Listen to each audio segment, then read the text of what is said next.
Welcome to Beyond Barbarossa, the first English-language podcast in the world to focus on the Eastern Front of World War II. Stalingrad, Part 3, Episode 37. I'm Scott Burry, as usual in the Redbeard studio on traditional Anishinaabe Algonquin territory, also known as Ottawa.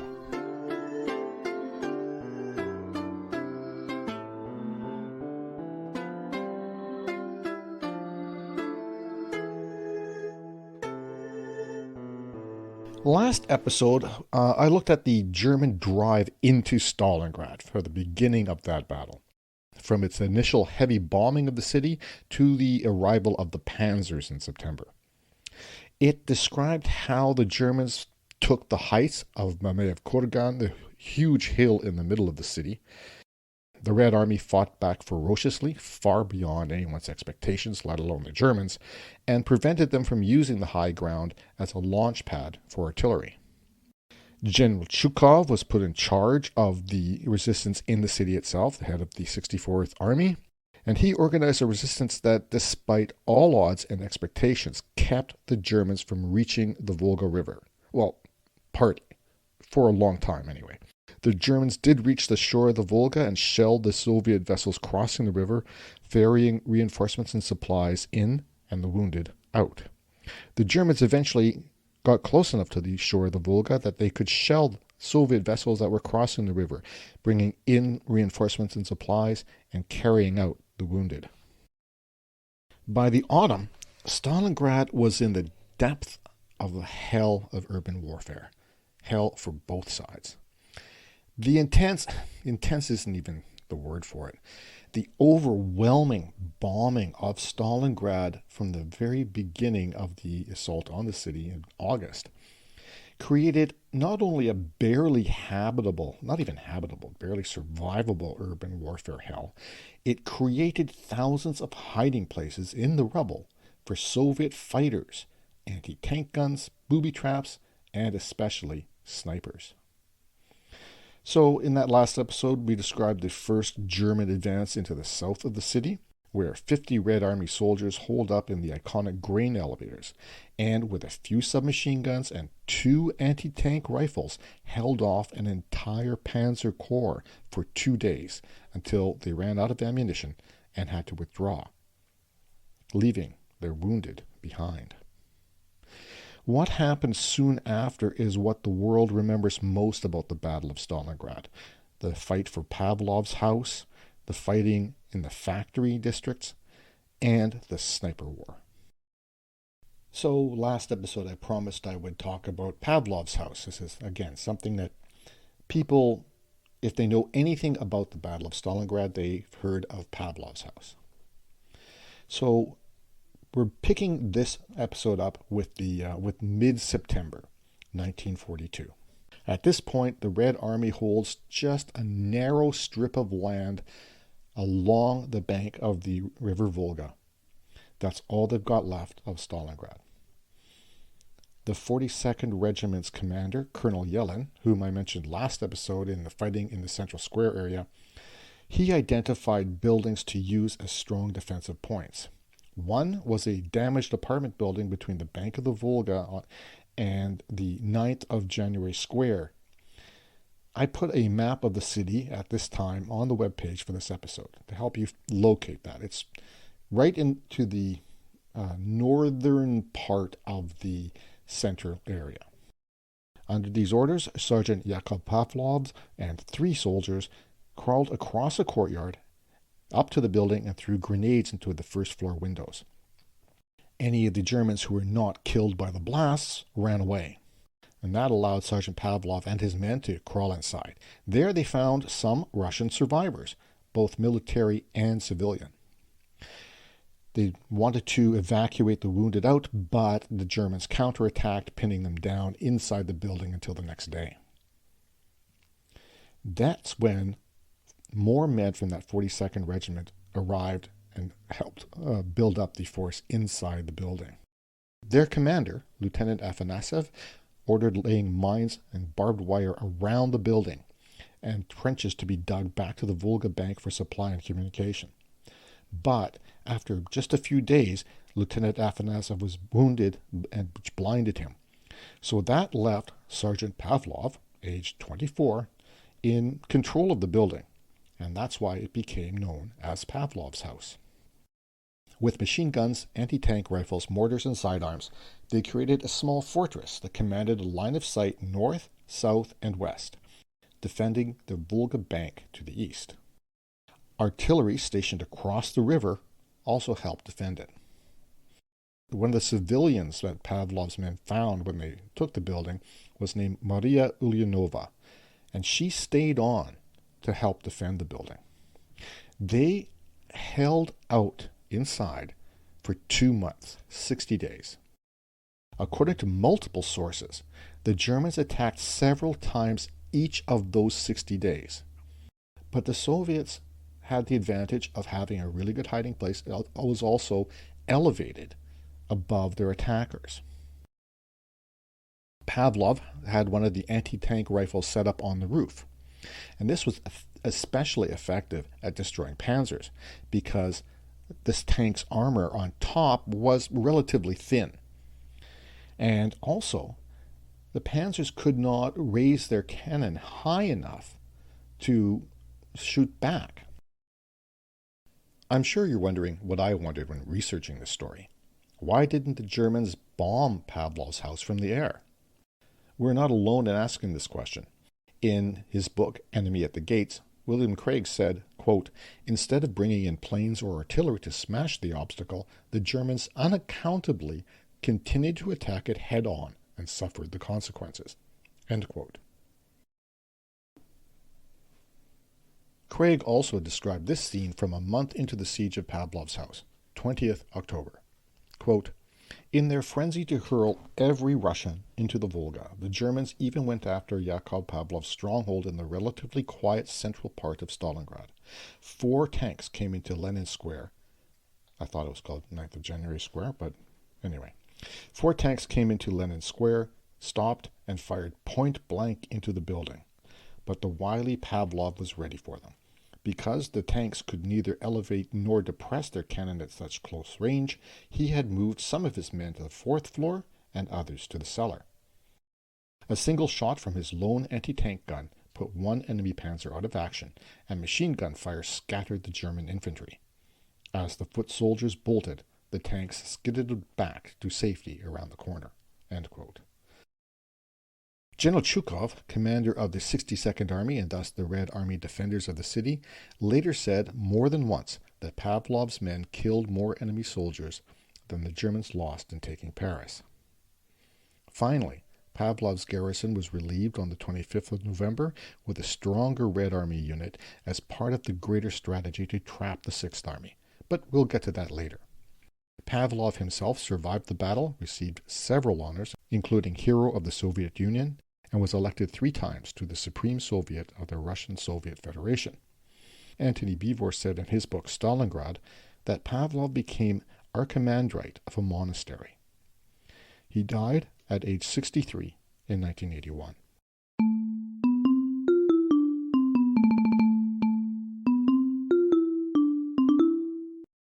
Another trope of the Battle of Stalingrad was the sniper war. The wholesale destruction of buildings, as I mentioned, created thousands of hiding places for sharpshooters, and the Red Army soldiers with the best aim took full advantage. This created something of a cult of snipers on both sides of the conflict. Newspapers published their kill counts. The most famous sniper, of course, was Vasily Grigorovich Zaitsev from the Ural Mountains. He killed 225 German soldiers during the Battle of Stalingrad and became the main character in the movie Enemy at the Gates. One note, despite sharing a title with William Craig's book, that movie has little to do with reality. But anyway, the real Zaitsev gained fame when he killed 40 Germans between the 22nd of September and 19th of October, so about a month.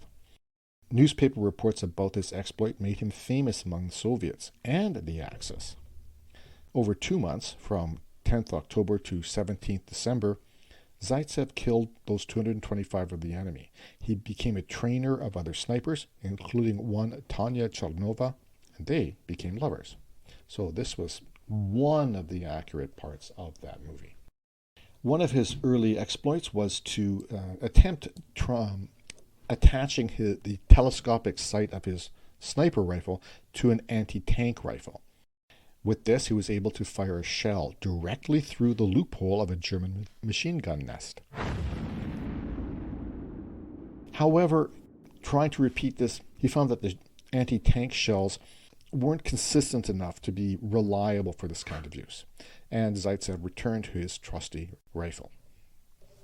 Zaitsev did, though, implement sniper tactics that apparently are still used by the Russian army. One was to make sure he changed his hiding spot after every few kills. Another is something called the Sixes, where 3 teams, each comprising a sniper and a spotter, cover an area from 3 directions. Both the book Enemy at the Gates and the movie describe a sniper duel between Zaitsev and the chief of the German sniping school, Major Erwin Koenig. But Antony Beevor points out that there is no mention of this duel, nor even of a Major Koenig, in any German source. Beevor claims that this whole story, exciting as it was made up by Soviet propaganda.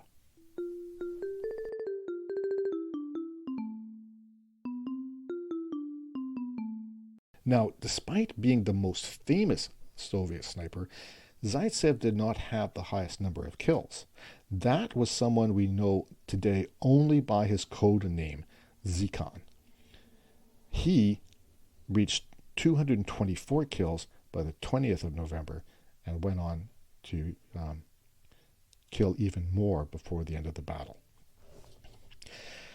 The cult of the sniper spread to other Red Armies and other formations on the Soviet side. One, codenamed Kobasa, that's Ukrainian sausage. His trick was to set up little white flags in dummy trenches or hiding spots. And he attached strings to them, which he could then pull. So when he would pull them, the little white flag would come up. This would lure Germans into thinking, here's another Red Army soldier who wants to surrender. And when the German showed himself, Kobasa would fire.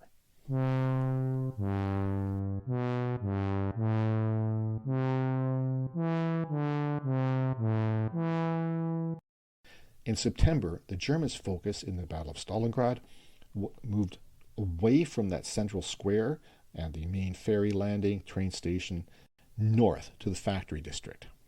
And this is 3 main factory complexes: the Berkady gun factory, the Red October factory, and the Dzerzhinsky tractor works.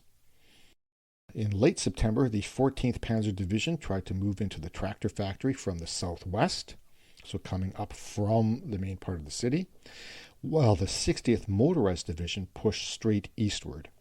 But they found Soviet regiments, freshly arrived from Siberia, had made the ruined factories into even better defensive fortifications than Pavlov's house. Meanwhile, Katyusha rocket launchers, also called Stalin's organs, which fired dozens of missiles at one time, were shelling from across the Volga. German casualties reached shocking levels. By late September, early October, the Germans had to pause in their drive into the factory district. Still, Hitler ordered another offensive on the factory district to start no later than 14th October. Dismayed, Paulus ordered the army in. The attack started with a heavy air raid. One Red Army soldier wrote in his diary, quote, "The whole sky was full of aircraft, every flak gun firing, bombs roaring down, aircraft crashing, an enormous piece of theater which we followed with very mixed feelings from our trenches." End quote. One Soviet officer wrote, "The men in the communication trenches stumbled and fell as if on a ship's deck during a storm." End quote. At noon, the 14th Panzer Division with 3 infantry divisions pushed in from the north. General Chukov sent in the 84th Tank Brigade against them. A German officer wrote, quote, "It was a terrible, exhausting battle, on and below the ground, in ruins, cellars, and factory sewers." End quote. The Germans broke through, but Red Army soldiers burst out from the ruins behind the attackers. There were no more front lines. The Germans reached the Volga bank by the night of the 15th of October. For the next 6 days, the Luftwaffe relentlessly bombed boats ferrying supplies across the river and evacuating the wounded back. And still the Red Army fought on, clinging to the remains of the factory district. One Luftwaffe pilot wrote home, "I cannot understand how men can survive such a hell, yet the Russians sit tight in the ruins and holes in cellars and a chaos of steel skeletons which used to be factories." End quote. On 16th October, the Germans pushed down the riverbank from the tractor factory toward the Barikadi plant, but encountered Soviet tanks hiding in the rubble, plus artillery and Katyusha attacks from across the river. Gradually, the 62nd Army defenders' hold on the city was reduced to ferry landings, until their last landing point in this part of the city was under direct machine gun fire. Still, the Russians held on. As soldiers ran out of ammunition, they would call down artillery attacks on their own positions. One radioed, "Begin shelling our position. In front of us is a large group of fascists. Farewell, comrades. We did not retreat." End quote. That gets me all the time. At the end of October, exhausted, the Germans had to pause because of their losses. One division was down from maximum strength of 15,000 fighters to 535. Conditions for both sides fighting in Stalingrad were hellish. The Soviets had continual food shortages, and bringing in any kind of supplies meant crossing the Volga, making them vulnerable to German artillery and air bombardment. Living conditions were even worse for the trapped civilians. The Germans were also suffering from insufficient food. Ammunition was also getting harder to come by at the end of an incredibly extended supply line, prone to partisan attack over 1,500 miles. In late October, the Germans started to issue winter uniforms, but these would prove inadequate on the open steppe. Soldiers in the city and outside it were plagued by lice, typhus, and other communicable diseases. General Paulus himself contracted dysentery during the siege, which he could not shake for months. In fact, the Soviets noticed a weakening in the Germans, which they called the German disease. Historians and medical experts have speculated that the insufficient food, coupled with months of uninterrupted extreme stress and trauma, reduced the soldiers' resistance to disease. Thousands of young men sickened and died in circumstances that normally they should have easily borne. In November, the temperatures dropped as low as minus 18 Celsius, or about minus 5 Fahrenheit. Ice was building on the Volga, making crossing more dangerous. Hitler ordered a final push to clean up the last of the resistance in Stalingrad. Apparently, by this point, he was obsessed with the symbolism of the city bearing the name of the man who, to him, was the devil.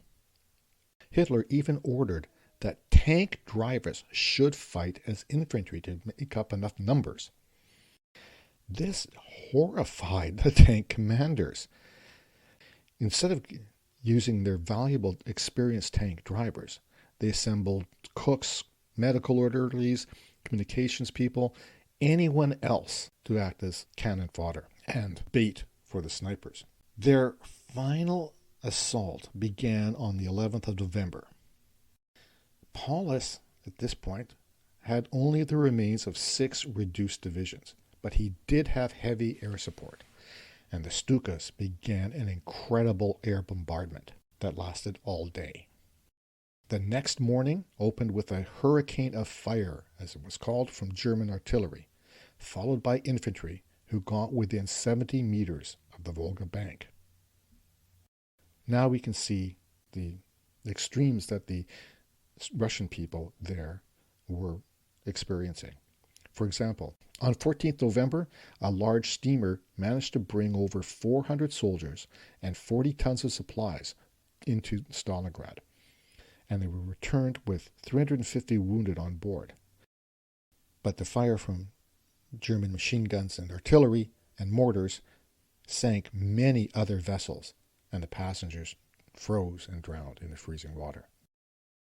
Wolfram von Richthofen, head of the Luftwaffe forces, the Luftflotte in Stalingrad, mused that if they can't finish the business when the Volga's icing up and the Russians in Stalingrad are suffering severe shortages, then they'll never succeed.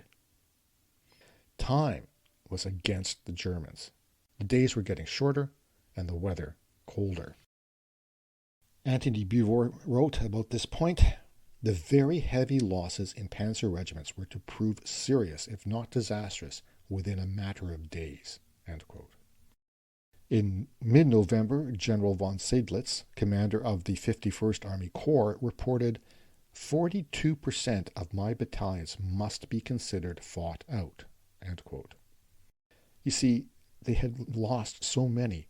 Most companies, which are 200 to 300 men usually, were down to under 50 and had to be amalgamated into new units. The losses of experienced soldiers and non-commissioned officers on both sides were so high, in fact, that the people who were there felt that these were both different armies. Everyone had been replaced. These were not the same people who were there in August. So at this point, I think we should take a little break. Come back after these words from our sponsors.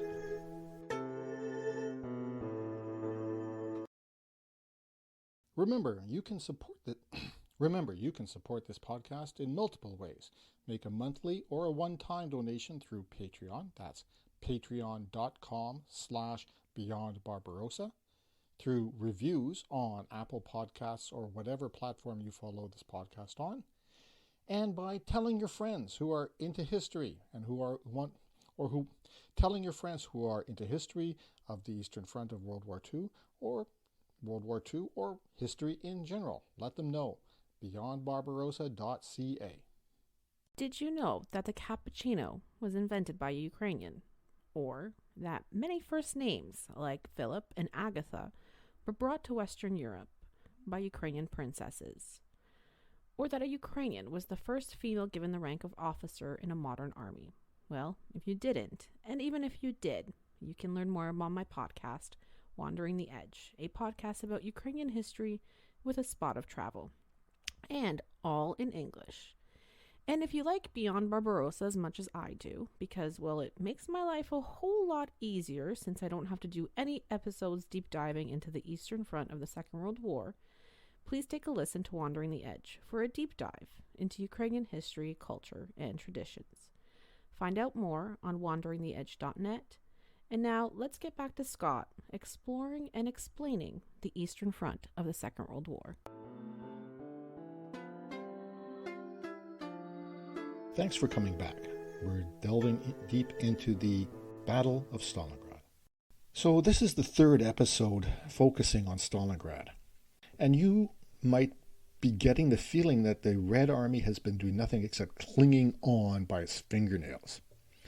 From ground level in this devastated city, that idea seems irrefutable. But the Red Army has only slowed the German advance into Stalingrad. Slowed it to a creep, yes, but they have not been able to drive the Germans back, no matter how many battalions and regiments they ferry across the river, no matter how many young men and women they throw into the German meat grinder. But behind the scenes, way behind the scenes, the Soviet High Command, Stavka, is moving. Not just paper and pencils, but actual resources, men and machines that will make a big difference. Plans that you may have heard of, Operations Mars and Uranus. If you recall last episode, in early to mid-September, Georgy Zhukov, Deputy Commander-in-Chief of the Red Army Forces, second only to Stalin himself, ordered the Dawn Front. Remember, a front is a group of Red armies. The Dawn Front comprised 3 armies. They were ordered to attack the German Sixth Army's long, extended left flank along the Don River west of Stalingrad. This was to relieve some of the pressure on Stalingrad. But the Luftwaffe and the 14th Panzer Corps repelled the attack. So Zhukov was determined not to make the same mistakes.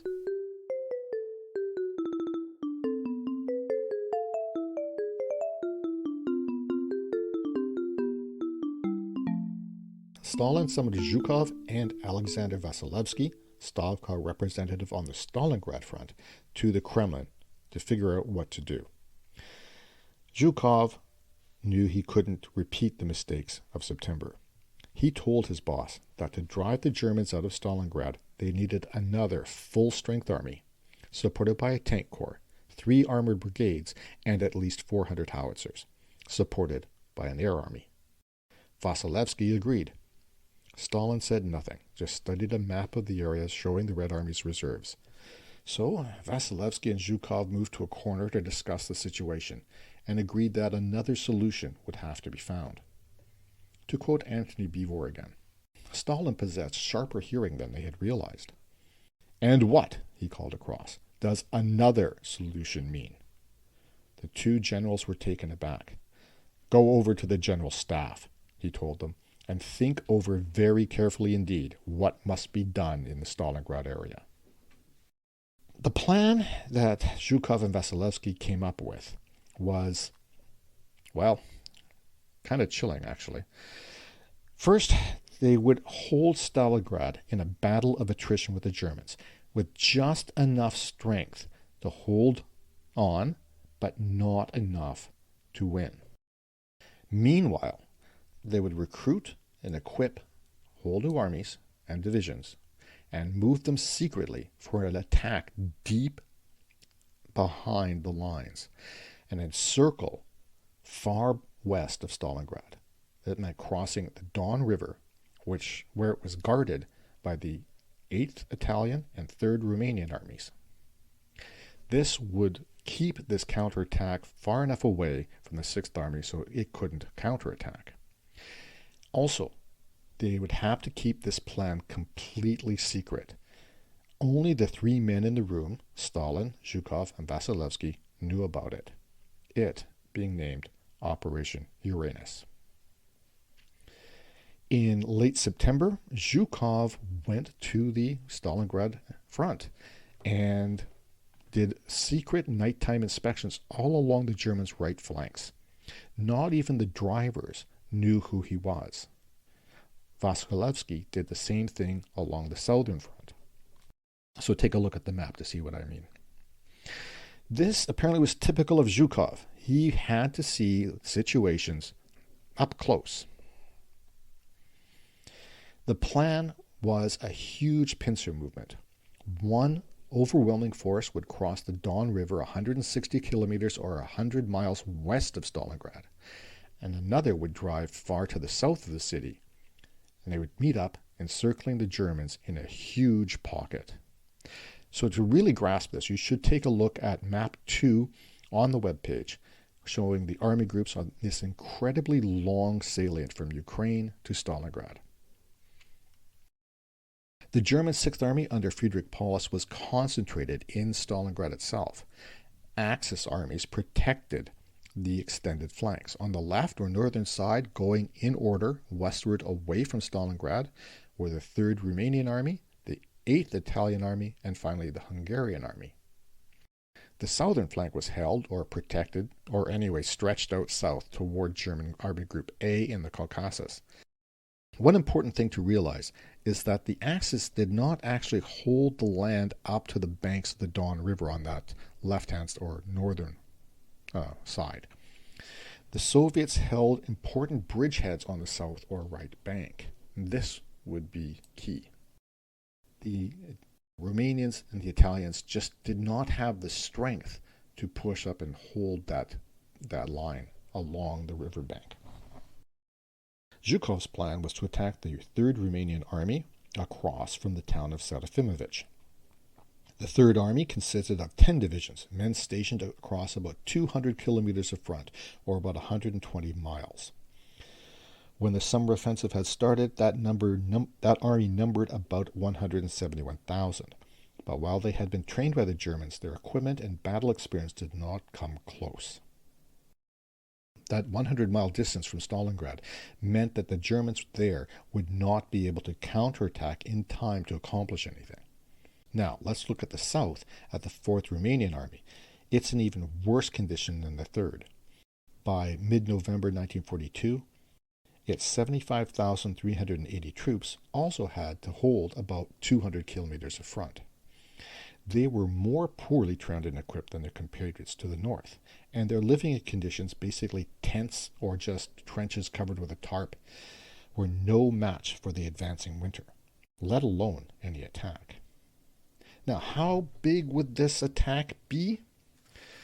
Zhukov, the genius of organization, brought in over 1 million troops, 894 tanks, 1,500 aircraft, and 13,451 howitzers, cannon, mortars, and other artillery pieces. The Northern Pincer consisted of the Southwestern Front's 1st Guards Army, 21st Army, and 5th Tank Army, and the Don Front's 65th and 24th Armies. So that is 5 full armies. In the south, the Stalingrad Front had assembled the 64th, 57th, and 51st Armies, and there was still the 62nd Army in Stalingrad itself.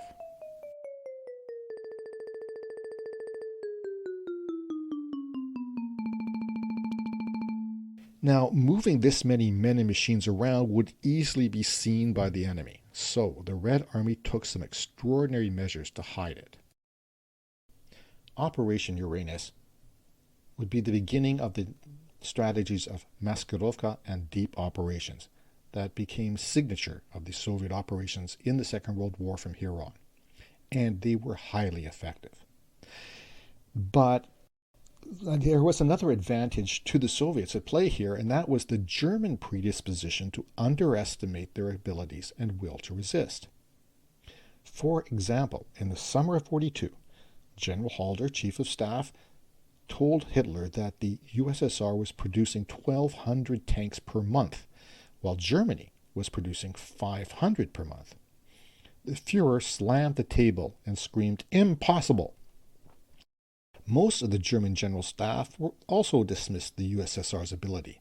Even Paulus, on the point of the battle in Stalingrad, thought warnings about Soviet buildups and the danger they posed were exaggerated. They were living in a fantasy. To understand just how deluded they were, we have to back up a little bit. One of the first and most important things that the Soviets did immediately after the German invasion in June 1941 was to dismantle and move more than 1,500 factories farther east, beyond the Volga River and the Ural Mountains. It took them a while to rebuild these factories and longer still to get them up to full production. And even then they were primitive. No heating, no windows, many with incomplete roofs. Not a good place to work. But the Soviet civilian commanders showed as little care for human life as their military counterparts. They moved employees hundreds of miles and drafted the local population to get to work, making planes, trucks, munitions, arms, and, most significantly, tanks. But the Russian and other Soviet people did not need to be coerced to work. Knowing the German threat, thousands, tens of thousands of women and girls volunteered to work in the factories.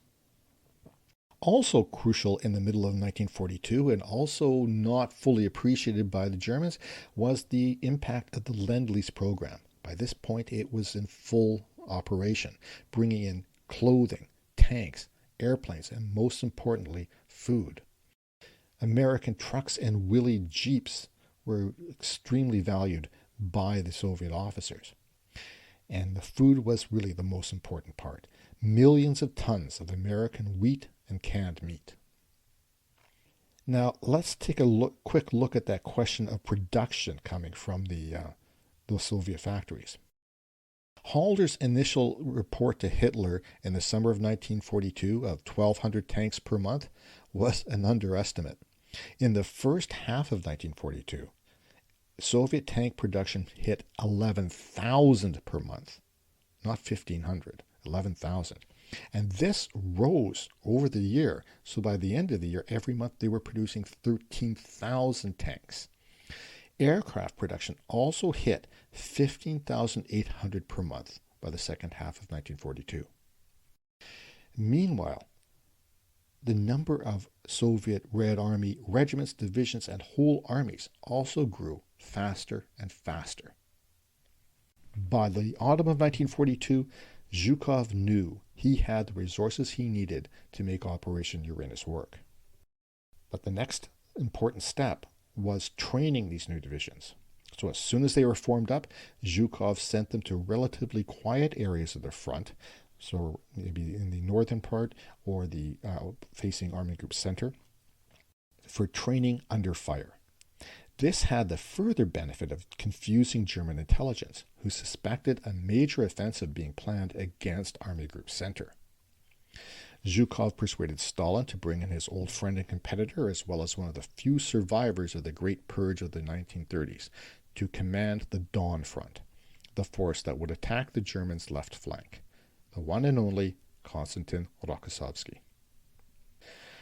Then the Stavka organized a new front, a new army group, the Southwest, commanded by Lieutenant General Nikolai Vatutin. The Soviets took some astounding measures to maintain secrecy. They ordered all civilians within 15 miles of the front lines to be evacuated by 29th October. They took all their livestock, tractors, and other machinery with them. This allowed Zhukov to hide the mustering troops within the evacuated villages. 100,000 civilians repaired roads and bridges in the area northeast of Stalingrad and built a new railroad from Saratov on the Volga, so upstream from Stalingrad, down to Astrakhan near the Caspian Sea. This would transport troops for the offensive. Rail spurs, many new, others repaired, took troops from Saratov to their key mustering areas. This was 1,300 wagons or rail cars per day, also very hard to hide from enemy intelligence and air surveillance. The Germans and their allies did notice a buildup of forces, but once again, German chauvinism dismissed it. Despite all the evidence, despite everything they had experienced at Leningrad, Moscow, and so far to Stalingrad, the German high command did not believe the Soviets had the strength to fight back. They were on the brink of collapse, was the consensus. They'd been on the brink of collapse for, 18 months now? They can't possibly hold out any longer, can they? Most importantly, the German generals did not dare contradict Hitler. Hitler had said the Russians were subhumans led by evil Bolsheviks, and their whole state was about to crumble. So, how did that belief work out? We'll find out in the next episode in 2 weeks.